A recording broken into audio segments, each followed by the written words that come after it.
समस्त को सप्रेम साईराम। आसंतु शुणिबा आजिर प्रशांति अनुचिंता। पवित्र बुद्ध पूर्णिमा अवसर भगवान बुद्धंक प्रति सम्मान प्रदर्शन करिबार सर्वोत्तम मार्ग कौन?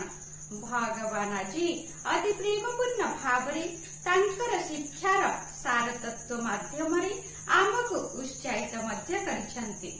प्रेम स्वरूपगण केवल बुद्ध पूर्णिमा अवसर आनंदित हेबा यथेष्ट नुहे, तुमे निश्चित भाव प्रति मुहूर्त आनंद अनुभव करिबारे सक्षम हेबा आवश्यक एवं यह केवल बुद्धंक शिक्षा को अनुसरण करिबा द्वारा ही संभवपर होइथाय।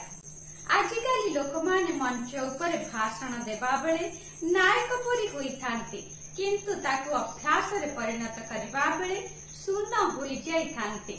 केवल एक प्रभावशाली सुवक्ता हेबा अपेक्षा बुद्धंक शिक्षा गुड़ी को अभ्यास रे परिणत करिबा अधिक गुरुत्वपूर्ण।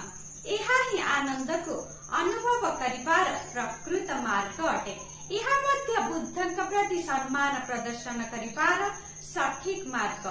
बुद्धंक शिक्षा गुड़ी को अति उत्कृष्ट, प्रभावशाली और पवित्र अटे। तांकर अति महत्वपूर्ण शिक्षा हेउछि अहिंसा परम धर्म। अहिंसा हेउछि समस्त धर्म भीतर श्रेष्ठ। भगवान बुद्ध एहाकु अति दृढ़तार सह गुरुत्व देई कहिसंति।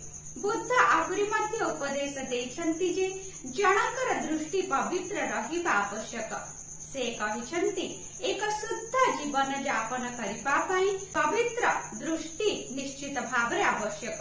तुमे माने सम्यक दृष्टि केवल विषय वस्तु उपरे देखिबार अभ्यास करिबा एवं सम्यक श्रवण केवल उत्तम विषय सुनिबारे अभ्यास वा विकसित करिबा आवश्यक।